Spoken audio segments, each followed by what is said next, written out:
পদত্যাগ করেছেন ঢাকা প্রিমিয়ার লিগের টেকনিক্যাল কমিটির আহ্বায়ক এনামুল হক মনি। তাওহিদ হৃদয়ের শাস্তি কমানোর ইস্যুকে নিজেকে জড়াতে চাননি সাবেক ক্রিকেটার ও আম্পায়ার। তবে মুখে দাবি করেছেন স্বার্থের সংঘাতের বিষয়টি। হৃদয়কে খেলাতে রাতারাতি বাইলস পরিবর্তন করে সমালোচিত বিসিবি।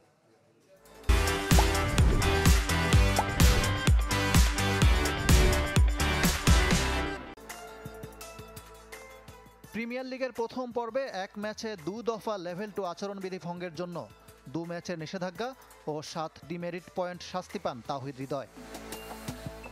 ক্ষমা চেয়ে টেকনিক্যাল কমিটির কাছে চিঠি দিয়েছিলেন হৃদয়। মোহামেডানও শাস্তি কমানোর আবেদন করেছিল, কিন্তু এনামুল হক মনির নেতৃত্বাধীন কমিটি তাতে সাড়া দেয়নি। নিষেধাজ্ঞায় 17 এপ্রিল সুপার লিগের প্রথম ম্যাচ খেলতে পারেননি তাওহিদ হৃদয়। 20 এপ্রিল পরের ম্যাচও তার খেলতে না পারার কথা, কিন্তু সবাইকে অবাক করে শুধু খেলেননি, অধিনায়কত্ব করেছেন মোহামেডানের। বিসিবি সভাপতি, সিসিডিএম চেয়ারম্যান, আম্পায়ার্স কমিটি থেকে আসে ভিন্ন ভিন্ন ব্যাখ্যা। শেষ পর্যন্ত বেরিয়ে আসে সত্য। তাওহিদ হৃদয়ের নিষেধাজ্ঞা কমাতে রাতারাতি বাইলস বদলে দেওয়ার নজিরবিহীন ঘটনা ঘটে।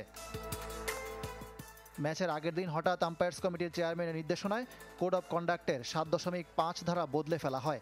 আম্পায়ারিং বিভাগের ইনচার্জ অভি আবদুল্লাহ স্বাক্ষরিত মেমোতে দেখা যায়, আগে 4 থেকে 7 ডিমেরিট পয়েন্টের জন্য 2 ম্যাচের নিষেধাজ্ঞা থাকলেও এখন থেকে হবে 1 ম্যাচ। আম্পায়ার্স কমিটি থেকে আমাদের কাছে একটা মেমো আসছে। মানে বাংলাদেশের ডোমেস্টিক ক্রিকেটের জন্য আপনার ডিমেরিট পয়েন্টের যে রুলসটা আছে ওইটা টোটালি একটু চেঞ্জ হয়ে যাচ্ছে। যেটা আগে 4 থেকে 7-এ 2 ম্যাচ ছিল, ওটা 4 থেকে 7-এ এখন 1 ম্যাচ। এই প্রক্রিয়ার অংশ হতে চাননি বলে একদিন আগে পদত্যাগ করেন প্রিমিয়ার লিগ টেকনিক্যাল কমিটির আহ্বায়ক এনামুল হক মনি। যদিও তিনি সামনে আনলেন স্বার্থের সংঘাত। প্রথমে আমি নিতে চাই না কনফ্লিক্ট অফ ইন্টারেস্টের জন্য, তখন আমি একটা দায়িত্বে ছিলাম কোচ হিসাবে, আর এখন তো আমাকে ম্যাচ রেফারিং যেহেতু করানো হয়, তো 3টা দায়িত্ব নিয়ে করলে প্রেশার বেশি আর কনফ্লিক্ট অফ ইন্টারেস্ট হয়ে যায়।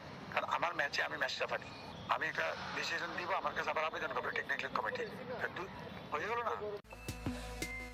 শাইনপুকুর গুলশান ম্যাচের ফিক্সিং অভিযোগের তদন্ত অ্যান্টি কারাপশন ইউনিটের পাশাপাশি টেকনিক্যাল কমিটিকে দিয়েছিল বিসিবি। মাঝপথে এনামুল হক মনির পদত্যাগ তাই জন্ম দিচ্ছে হাজারো প্রশ্নের। ইকরাম হুসাইন, চ্যানেল 24, ঢাকা।